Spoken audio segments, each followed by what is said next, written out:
Some of them went out of business. But moving on, Labour shuns negotiations after pump price increment. Labour shuns negotiations after pump price increment. So, I think it was this week, we're talking about 200,000 naira minimum wage. It was a proposal by the labor unions, NLC, TUC together with the federal government, had a tripartite meeting some time ago. And, part of the resolution that was, passed at that meeting was that minimum wage be increased to 200,000 naira. And, was it 2 days ago? The federal government was mulling the idea, was going through the idea and was like, okay, maybe this is what we will do. And I think in the news today, Akpabio also mentioned that the federal government is looking at increasing the minimum wage. However, Labour is saying we will no longer go through any negotiations with the government because this is something else. Labour is saying this is wickedness. I think that's the word they use. I'm trying to remember now. But Labour said they will take actions into their hands, and I'm thinking in the next few days we probably would hear from the NLC. But I'm wondering what they can do at this point, because when you look at the PIA says yes, the oil sector should be deregulated, and that's what it is. That's what has been done. I mean, if you listen to Melekiari and then PCL chair, you would have heard him say the price increment is due to the market forces. Naira losing grounds against foreign currencies, and this is one of the effects of the unification of the foreign exchange rates. All right. So Labour is saying we not agree, but is it late? Is it better late than never? What can they really do at this point? Because it's my idea that if we go on any strike action at this point, we will be worsening things for Nigerians, and that's my take. And of course, it's not infallible. It's open to arguments and debates. But I'm of the opinion, with the inflation rate being what it is and all the statistics that are not in favor of the common masses, going on strike now, I don't know, might just compound the problem. But hey, remember, you can send in your WhatsApp messages, and you could start reacting to some of the big stories I have reeled out on the show this afternoon. The number is 0809-030-6416, or better still, you can go on Facebook. We're live. Nigerian for PHSD handle. We're active on Twitter as well, Nigerian for PHSD handle, and we're live on YouTube, Nigerian for PHSD handle. You could also catch us on Instagram and Threads, and both platforms share the same handle, Nigeria Info FM _PH. All right, that being said, to the next one. Petrol daily consumption in Nigeria falls by 35%. Now, we talked about this, I think, in one of our big stories conversation. And at the time, I told you it fell by 18%. So now there is, another fall. And this time it is falling by 35%. And it amazes me the level of corruption that we've been servicing all these years. Yeah, it amazes me. So I'm looking for, so it's fallen to 46.38 million liters every day, daily consumption. Before, it was somewhere around the region of 66 million liters per day. Now it's falling to 46.38 million liters per day. Now, the last time you and I talked about it fell to 49.5 million liters daily. So there is a 3.2 thereabout million liters a day reduction from the month of June and then up until this point. It shows you the level of corruption that we... But then again, it also shows something else, in my opinion, that a lot of people are no longer living the flamboyant life. A lot of people have packed their vehicles, and a lot of people can no longer afford to drive. That's something I'm also thinking is happening.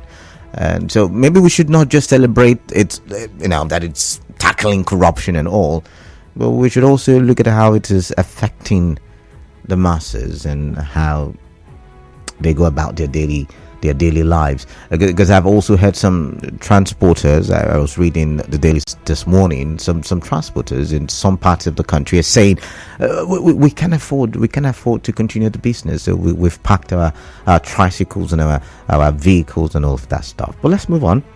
Tinubu reverses planned 8,000 naira palliative. So Dele Alake, one of the president's appointees,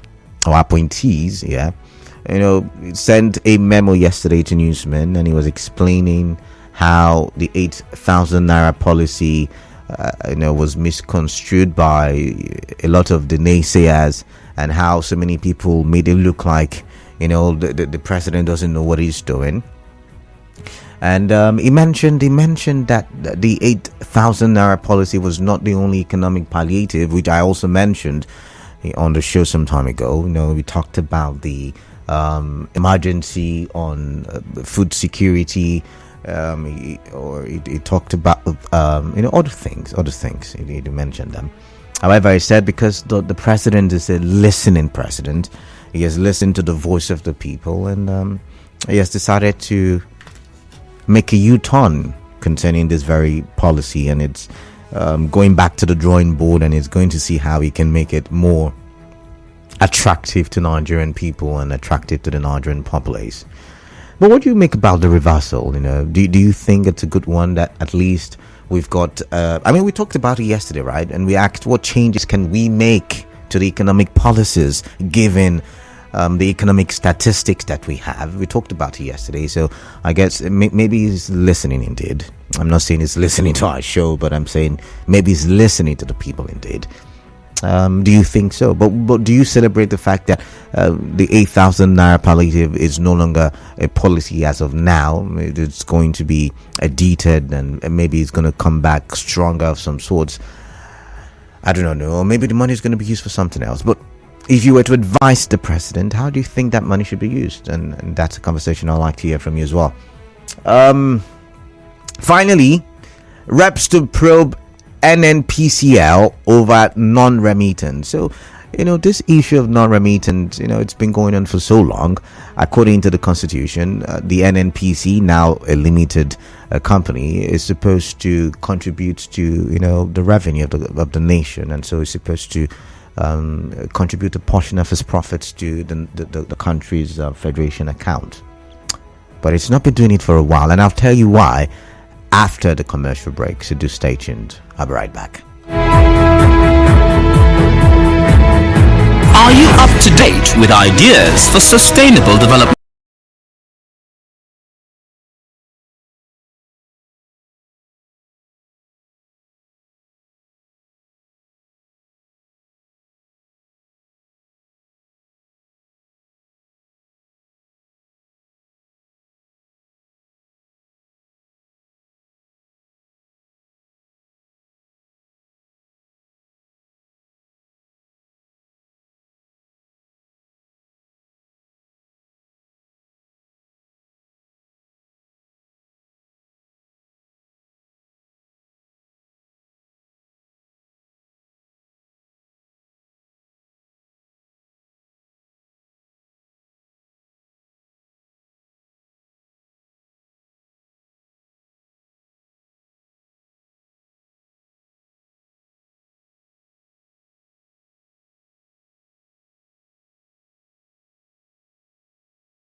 And the conversation continues. We're looking at the big stories right now. Let's see. I was talking about reps, thinking of probing or starting a probing the NNPCL's failure to remit to the Federation account. And NNPC, now NNPCL, will tell you that it's because the money, the profits, were used for under, what they call that stuff now? Is it under recovery, or is it, the other word for subsidy, the professional word? Yeah. So they will tell you it was used for subsidy payments. And that's why. And you would notice that for the past 2 to 3, 4 years, that the NNPCL, the federal account, that the federal government has not been having enough money, to share to the 3 levels of government, the federal, state, and the local government. But one would wonder, now that subsidy has been removed, that the NNPCL would remit. However, the NNPCL is saying and arguing that the government is owing the company lots of money, trillions of naira, and as such, there will be no remittance until the federal government pays off the debt. I remember we talked about it yesterday as well, that 99.2% of revenue generated is used in servicing debt. This is just a related conversation, because the mainstay of the economy, the main revenue generator is crude oil sales, crude oil business, and NPCL is not remitting. So it reminds me of what the president said, or the former president, I beg your pardon, in his New Year's speech, and he said Nigerians should tighten their belt. I'm guessing this is what he was talking about. Okay, so I'm going to open the phone lines now because I don't have much to say. 28 minutes can pass the hour of 3. Let's hear what your thoughts are concerning the stories that have. Petrol marketers explain why old stocks and petrol consumption in Nigeria falls by 35%. It has fallen from about 66 million barrels per day, or liters, I beg your pardon, 66 million liters per day to 46 plus liters per day. My goodness, that's a 35% decrease. Tinubu reverses planned 8,000 naira palliative. What's your thought on that? And then reps to probe NNPCL over non-remittance. All right, time for me to take your calls. 0817 923 0002, 0817 923 0003, and for WhatsApp 0809 030 6416. Remember, we're live on Facebook and YouTube and active on Twitter, all 3 platforms now. Join for PH. Robin is calling from HA. Robin, what's on your mind?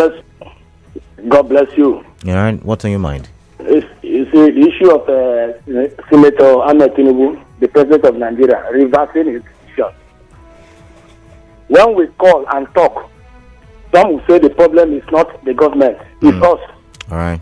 But I'm very happy that all that talks in various forums, on TV, national dailies, your station, and so many other stations that we are complaining, President Tinubu have had. Because that is the biggest fraud of the highest order. All right. You cannot be condemning and saying the previous one is doing so market money, people money, and all the rest, feeding children when they were in a holiday. You come up to say 8,000 out of 220 something million Nigerians, just for 12 million. But if he has changed his mind, let him change it for good. Let him not give anybody 1 naira. So he's busy sharing the other money, the 70 billion. He's sharing it. He has it's not the one sharing. Now, I mean, let's say who is the one sharing? The National Assembly also has the right to impute into the budget. We've seen it in time past before. No, Canada, educate me now. Who is allocated 17 billion naira to National Assembly? Robin, I don't want to go into the argument. Just go on with your conversation.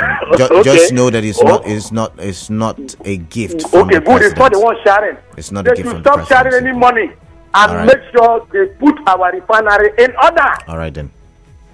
To stop killing in Abuja. All right then. Thank you very much, Robin. Moving on now. Braid is calling from Transamadi. Braid, welcome. Yeah, Canada, greetings to you. Yeah, greetings. Yeah. Canada, I want to applaud the president for hearing that the people are not really accepting that 8,000 naira. For him to say that the people are yearning that since he takes over power and shouted subsidy has been removed, he has not shouted to Nigerians that repair has started in our various refineries. And we have started building Muslim refinery. That is what people want to hear from him. He should keep the ground rolling.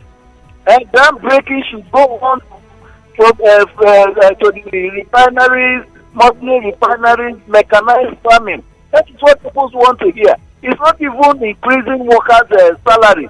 Because increasing workers' salary, you are still bringing mayhem to the country. Because as soon as you do that, even things in the market again will skyrocket. All right. So please, Mr. President, tell us that you have gone so far. This is how far you have gone for a refinery. You have bring experts to come and do repair our refinery, and by so time, our refineries will be giving us fuel, not for we to carry out our crude outside the refinery with exorbitant dollars paid. Please. Thank you and God bless you. All right, thank you very much, Braid. Thank you very much for your time. I've got Frank from D-Line. Frank, greetings to you. Welcome on the show. Good afternoon, Canada. Yes. What's on your mind, please? Our president revised his decision on palliative measure. That is a good one. I want to use this measure to thank our president for being a listening president. My advice to him now is for him to work our three refineries, put them in order, and build more. If he finishes working there, I believe this fuel issue will be a bygone matter. All right. That is my advice to him. Thank you and God bless you. Thank you very much, Frank. Thank you very much for your time. I've got Miriam from Okrika. Miriam, what's on your mind? Let's hear you, please. Thank you, Kalada. Good afternoon. Yeah, good afternoon. Welcome. Yeah. You see, Canada petrol consumption reduces by 30%. 35%. Well, that's exciting 35%. 35%. 35%. Yeah, it's very exciting to hear, Canada. I'm looking forward to when it will reduce by 50% or more. But the unfortunate thing there is that, Canada, no matter the level at which the consumption reduces, it doesn't affect the price. The price is determined by market factors, especially the import cost. So, well, nonetheless, Nigerians, even me in particular, some of us park our cars and stop using generators.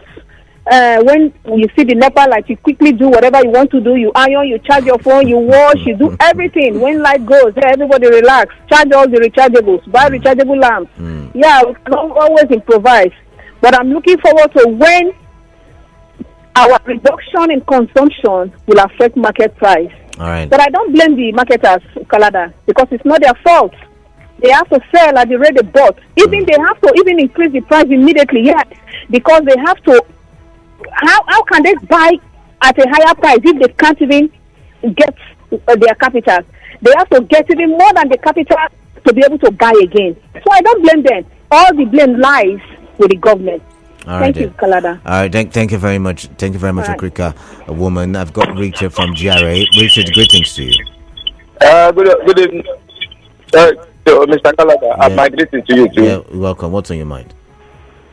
Yeah, I want to respond to the change of mind or reviewing the 8,000 naira they want to give to most vulnerable families or household by Tinubu administration.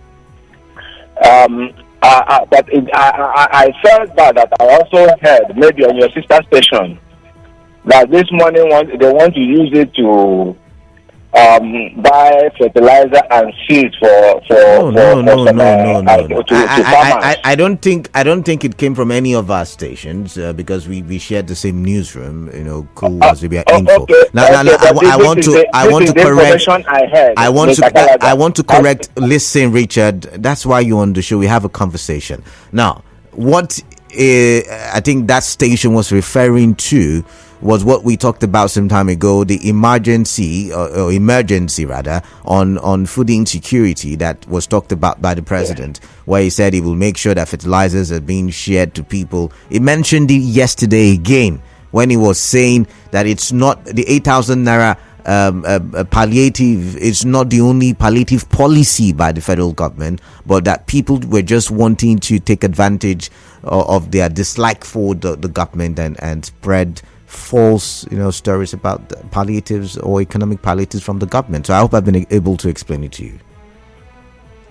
Okay, Mr. Kalada, let it be that the information I heard was not true. But I think that every responsive government, their policies and programs should come from the yearning of the people. Let me advise the president, Tinubu, the president of Nigeria so far, to listen to the cry of the people. The people say what they want is a refinery. The last time I heard, they said it will save up to 40 billion naira or 400 billion naira for 1 month because by the reason of the subsidy removal, which means that by the end of this month we'll be having about 800 billion. Before one year we should have enough money to build refineries, so that this thing that I went to the station to buy fuel, 615 naira per liter. It is not helping us. In fact, I don't know if they want us to die before they will remember that we are citizens of this country. Let the president listen to our cry. Right. Let him listen to the body of the people that he is feeding. Let them build a refinery for us. If they can lend money to Dangote to build a refinery, they can as well build more than what Dangote has built already. All right then. All right. Thank you, Richard. Richard, I've got to go now. All right. Thank you very much, Richard. And refine the fuel in his edition and give to Nigeria. This is the only thing that is helping the economy, both for the rich and the poor. Richard, I've got to let you go now. Thank you very much. I've got Clinton from Bori. Clinton, welcome. What's your take on this? Good afternoon, Kalada. Yeah, Clinton, welcome. Yeah, I very much thank God that the president have listened to the yearnings of Nigerians. The reversal of this plan 8,000 naira cash palliative is a good one. I don't think Nigerians really wanted that. All right. The challenges Nigerians are facing is inflation. And this inflation is brought about by the hike, the removal of fuel subsidy. I think we should start seeing the benefits of this removal of fuel subsidy. We want to hear that the refinery will work so big. We want to see that the cost of commodities in the market are going down. All right. Because Nigerians are crying. This is not what we voted for. We are praying that the president starts working. Let the ground running. Because we are suffering. Definitely the price of the use of PLS will definitely go down because they are not buying it. Okay. Thank you. Thank you very much. Thank you very much for your call. I've got Hector, and he's calling from Mboba. Hector, welcome. Good afternoon. Yeah, good afternoon. Yeah. Labor Sean negotiation. In the morning, I was listening, and I tried to call in when people are calling into everybody. In fact, almost everybody was trying to criticize the labor man in this video. Yes. I think I will not like to join the critics, those who are criticizing labor. This being that labor has been having for some time. I can barely make out what you're saying. Oh my goodness, I've got to let you go. I'm sorry, Hector. But I've got Uche from Rumukrusi. Uche, welcome. Hello? Yeah, welcome. Let's talk. Good afternoon, Mr. Kalada. Yeah, good afternoon, Uche. This is Chris calling from Rumukrusi. Okay, yeah, welcome then. Yes, I want to contribute on the issue of subsidy. I mean, the subsidy removal as per the palliative they are paid to cushion the effect. Okay, they said. I really want to commend the president for making a reversal of that initial decision. But now, because I see the payment of 8,000 naira per family or whatever as a source of fraud, a source of public fund embezzlement by some persons in his government. It will also go the same way at free school feeding under Buhari went. So I want to advise, my own opinion now is that we should direct that palliative to repair of our refinery. Okay. Let our refineries be working. If the refineries will be working, that is the way people will not feel the removal of subsidies. All right. But no matter the amount you will pay as palliative, if the refineries are not working, it will not be sustainable. People will still feel the heat. People will still feel the removal. So you want the money to go into working the refineries. Let our refineries be working. All right. Then we will get it. All right, thank you very much, Uche. I've got to let you go there. I'm sorry. Let's look at the big stories again. Let's look at the big stories. So if you're just joining us, Petrol marketers explain why old stocks are sold for new price. They have to meet up with the new price, so they have to increase their prices already. This one says Labour shuns negotiations after pump price increase, and Labour is saying this is wickedness, and that they are not going to talk with the government and they're going to take actions into their hands. I hope they do the right thing. Petrol daily consumption in Nigeria falls by 35%. Interesting there. So while some people are celebrating that the corruption is being tackled, the corruption where people buy petrol cheaper in Nigeria and sell it to neighboring countries is being tackled, I'm saying that they should be mindful that Nigerians are not able to afford petrol, and that's why there is a decline. So people are no longer using it for their generating sets, people are no longer driving the vehicles, and people are looking towards alternatives. Then there is the big story. Tinubu reverses planned 8,000 naira palliative, and finally reps to probe NNPCL over non-remittance. So if you look at all the big stories related to the oil and gas sector, and related to the pump price, and everybody's almost everybody's talking about the pump price right now. That's like the biggest story in the nation for today. But let's look at some messages. Let's look at some messages on WhatsApp. Let's start from this one. It says, good afternoon to you. Nigerian government and its beneficiaries know what they are doing. All of this racketeering is geared towards crowning their refinery a messiah when it comes, because it's going to make a little adjustment of a naira or two, and we begin to sing Kumbaya of its inception. If they don't make us suffer like this, we will raise eyebrows when the so-called refinery comes up. It's a draft.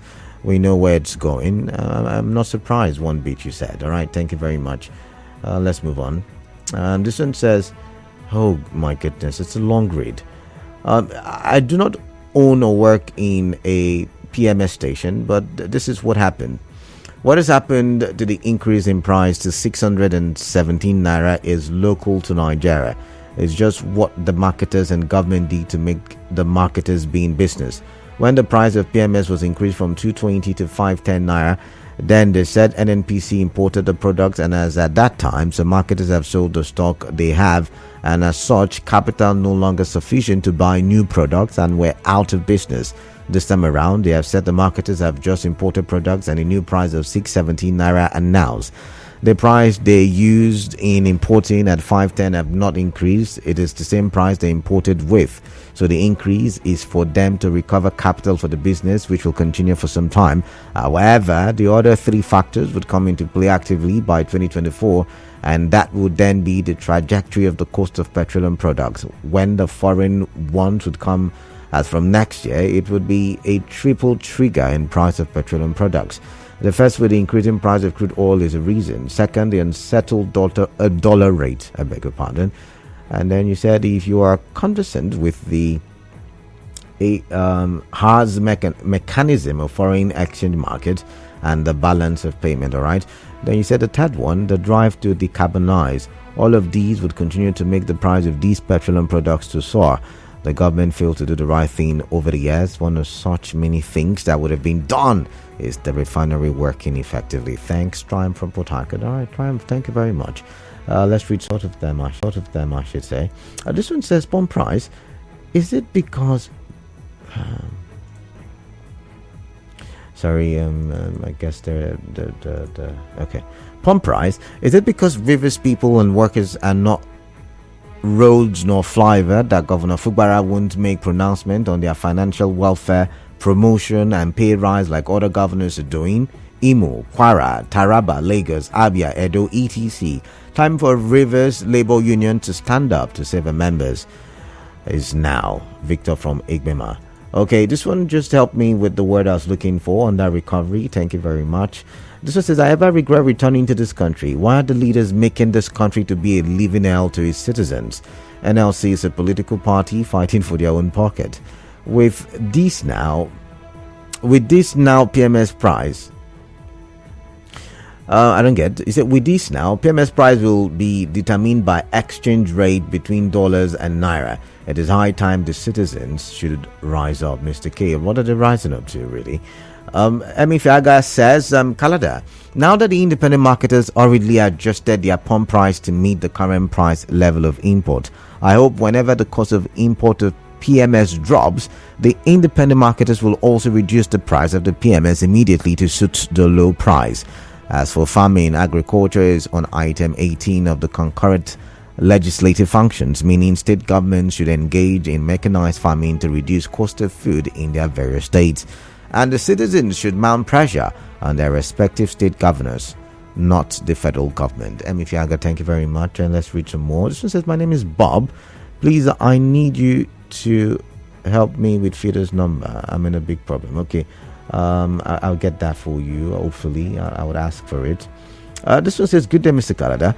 Tinubu reverses planned 8,000 naira palliative. I guess Tinubu is planning to build refinery with the money, or is it planning to increase minimum wage? If yes, it shouldn't be less than 100,000 naira. Thank you, Anna, thank you very much for your thoughts. This one says, the fact that the 8,000 naira initiative was even considered in the first place makes me question the quality of people advising the president.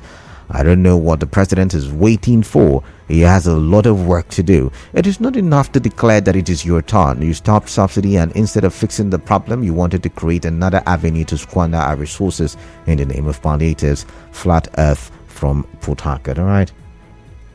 This one says, Canada, NLC should waste no time to pull out from that negotiations, because it is obvious this government is not serious. APC don't have a plan to better the lives of ordinary Nigerians. It is crystal clear. For how long are we going to endure the hardship? Canada, I beg you to visit any of the markets and see things for yourself, because when we called on radio, it looks as if we are joking. Franklin.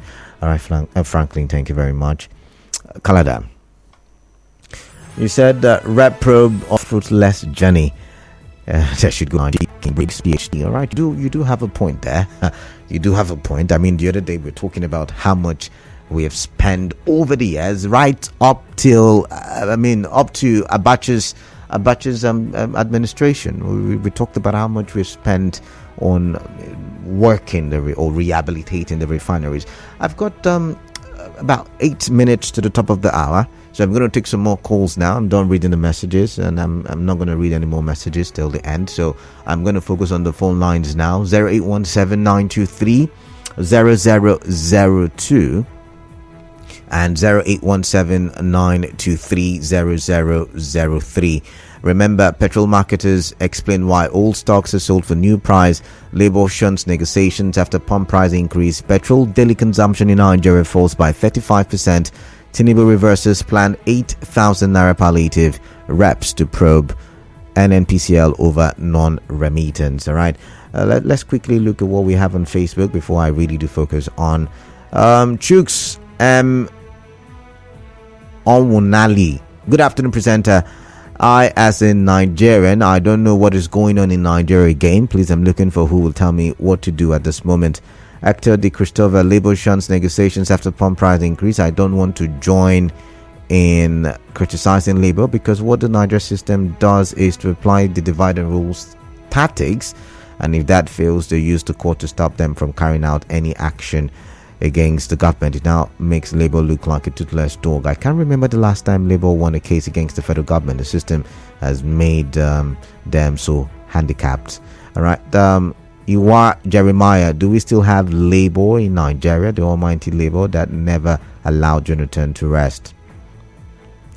Abi Media says, good afternoon, Kalada. Why the government always making its citizens to be in a state of odyssey? They are being so diplomatic too. I don't get that point, but hey, I'm now going to go to the phone lines now. I'm going to take this call. Oh, I missed it. Let's try another one. Hello? Hello?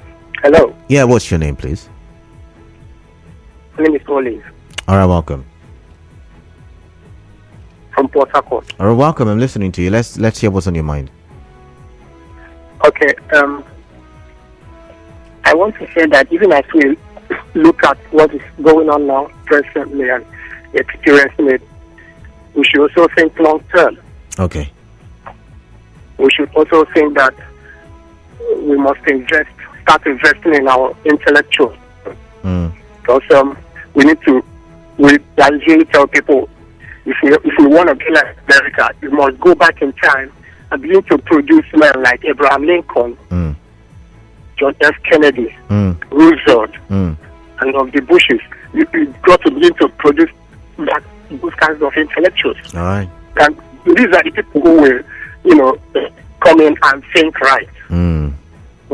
So we must begin to think long term, stop cheating in our schools, and start learning how to do things right. But to think long term, don't you think we should first of all put in measures in short term? Don't you think so? Definitely. Okay. Of course, definitely. Okay. I'm saying, and if you want to have carefully, when I started, I said that if we must, solve this problem, yeah, we must begin to think like that. All right. And that's what I'm saying. We should put measures in place to, make this in the board, but we must be thinking long term too. All right then. All right. Yeah. Thank Let's you. start reading more. Let's start reading more. All right, Let's start producing more readers. All right then. I will be fine. All right, creative thinkers, you mean? All right, Chooks from Port Harcourt, welcome on the show. Let's talk. Yeah, Kalada, good afternoon. Yeah, good afternoon to you. Welcome.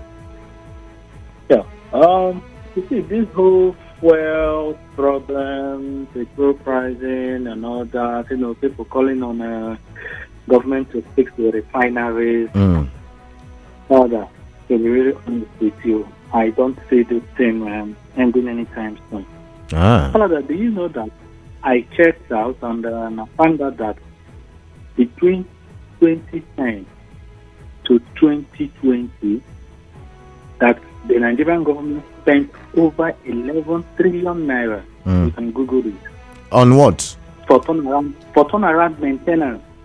We've talked about that. If that we know already. I think some of the people have the facts. I mean, you are talking from what year? What year are you talking from? Between 2010 and 2020. Now I can go as far back as 1998, and you'll be shocked. I'm telling you, you'll be shocked. Yeah. So if you remember, if you remember when I called yesterday, and when you talked about the refineries coming on board by December, I told you that Canada, that I can bet that it will not. You said no, I should be optimistic. That you should be optimistic. So see, you see this refinery. Let's just forget it. People that are hoping and thinking that these refineries will come back and start producing petrol and other diesel and the others. My brother, it is not feasible. That refinery for me is what in local parlance they call office. Yeah, every government that comes uses that turnaround maintenance to settle their cronies. You understand? All right, then. So when I see people saying, the government should fix the refinery, I just look at them and I laugh. I say, if only they know history. Okay, thank God, you said from 1998, and I'm giving you from 2010. So, since 2010, the refinery, they've not produced 1 liter. All right, I've got to go now, Chooks. I've got to go. But thank you for your time. Good hearing and chatting with you. Thank you very much, Chooks. And I think that's that for now, because the business news comes up in about 2 minutes. So I'm going to make way, and then when I come back, we will talk about the Niger Delta. Canvas on Air will be next, so do stay tuned. We've got a very interesting conversation, and after that, I'll come back again at the 5 o'clock hour after the news update, and we'll talk about the petrol situation. And this time, I would like to have a personal conversation with you. I really would like to have that. So you want to stay tuned to 92.3 Nigerian Info. I'm Kalada Kurubatubo. Remember, you can follow me on social media. D Kalada, THEKALADA is my handle on all platforms. Do stay tuned.